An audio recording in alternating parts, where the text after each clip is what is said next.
Hi, it's Jared from Strong Roots Farm. Today we're talking about how we create strong kids on the farm.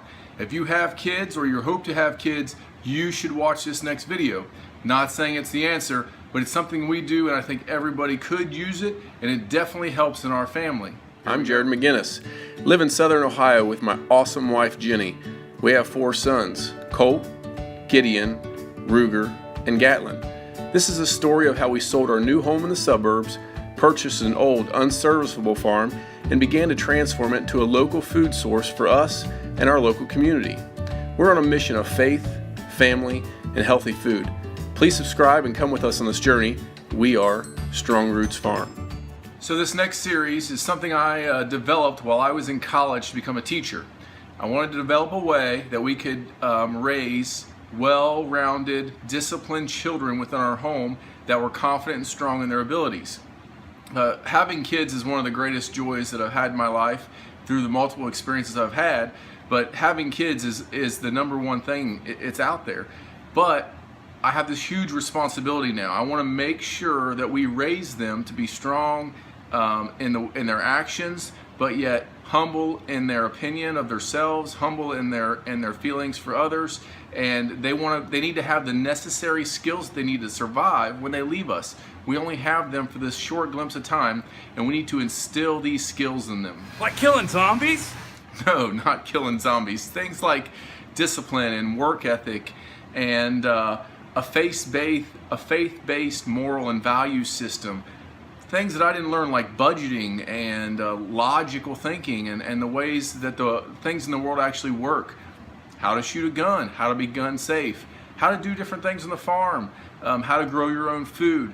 Typical stuff, but stuff that they don't teach in your typical schools, but that we want to teach here in our home to our kids so that when they leave us, that they have the skills they need to survive. So how do we do it? We charge our kids rent. Say what? Yeah, rent. My father-in-law calls it room and board. That's probably a better definition, but rent is easy for my son, and that's what he calls it.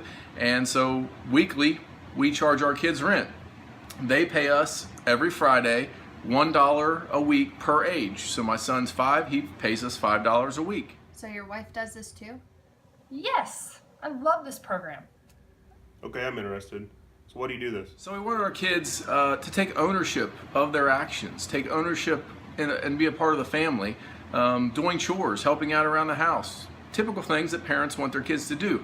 But what Jenny and I noticed from other families as we watched, we were married for 5 years before we had kids, and what we noticed was that parents were constantly arguing with their kids to pick up their stuff or do chores or help out, and there was always that argument there. There's always that clash between parent and child. And then later, that same child comes to the mom and wants money. Some parents do allowance, some parents just give up and give their kids whatever they want. Later we end up with these kids that are spoiled, flat out. It's just the way it is. And then they grow into adults and they want something for nothing. They think that that's what America is. We give you something for nothing. Like free healthcare? Well, I guess, but I was kind of thinking like $200 tennis shoes. So when I began working on this system, I wanted to teach my kids responsibility, but I also wanted to not have to argue with them. So we developed this system to allow our kids more choice in their actions, more choice in their responsibilities, but also it allows them to be responsible for what they hold as part of the family. It allows them to know that, hey, their actions have a value, and that value is needed from them according to their age. As they get older, they should become more of a part of the family and more responsible for the family. But we wanted our kids to grow up in a way that they didn't become selfish, so they're not earning money just to earn money. So the jobs that they're doing, we teach them that money doesn't come easy, but also we give them enough that they can understand that no matter what they want in life, no matter what they need, that if they work hard enough, they can achieve it.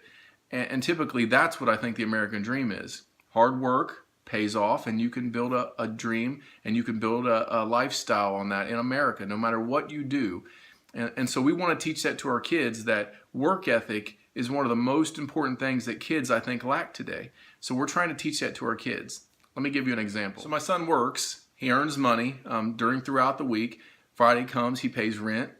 If he earns extra money, that goes into his savings, and he saves this money. He has this piggy bank like most kids do. So over a period of time there, for about 3 or 4 months, he saved up like $30. And this is one of the negative parts of our system, is that when your kid earns money, you kind of have to give him an avenue to spend it. So he said, Dad, I want to go to the store and I want to buy this Nerf gun. Nothing against the gun or Nerf or the company, just that's what he wants. He wants a Nerf gun. So I take him to the toy aisle, and he gazes at all of them and he asks a lot of questions. Do I have enough for this? And he's learned to count and he's learned to do these things, but he doesn't understand necessarily the dollars and cents as well yet. So he's not even in kindergarten yet. So he goes and he peruses around. After about 30 minutes, sitting there tapping my foot, he chooses an item with a little bit of persuasion, and we walk to the cash register. He takes out his money. He earned it. He gives it to the cashier.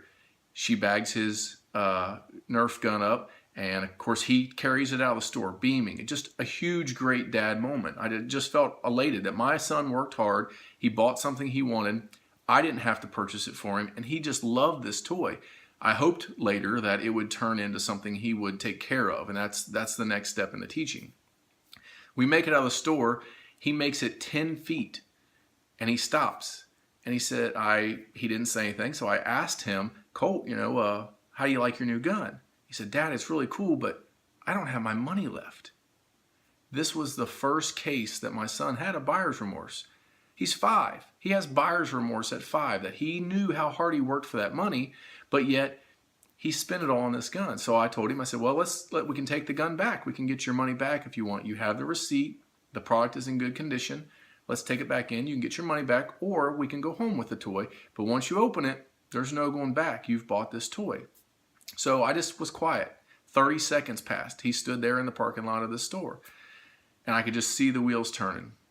He ultimately decided to bring the gun home, and I told him I supported his decision if he wanted to do that we could just tell his mom that guns never lose value. So I hope you continue watching this series. I've just basically laid out the basis of it today. I will go into exactly how it works. I will go into how we do it, how we pay, the benefits of it. But this thing has morphed. It's morphed into a great teaching moment for our family. We no longer argue with our kids about chores. We offer them chores. If they want to do it, great. If they don't, great. We no longer have to decide what our kids are going to do because they choose. They choose the chores. Sometimes they choose the ones that we don't want them to do, but when they're doing that chore, we do the one that they didn't want to do. It's fine. They're making a great contribution to the family.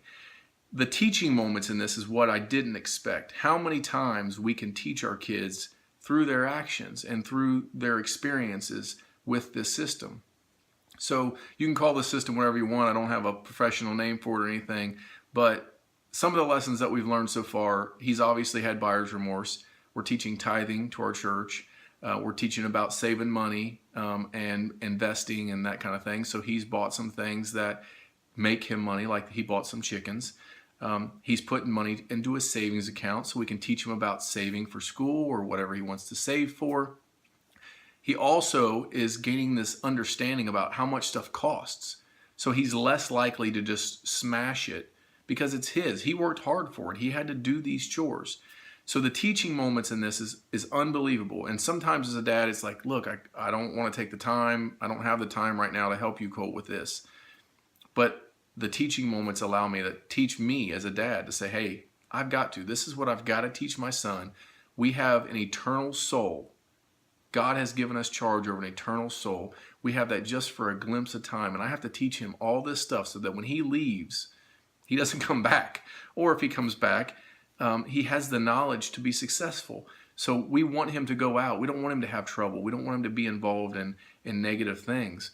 We want him to be successful in life. And I only have this little bit of time to teach him. So I'm definitely using this system. And I'm making time to teach him these things. But it's a way to do it. So the upcoming series is we're going to talk about how we're going to do it, how it works, when it doesn't work, what happens, how we discipline because it doesn't work, and how it fits into the solution. So I'll go through all these things with you. Keep following us on this series. Thanks.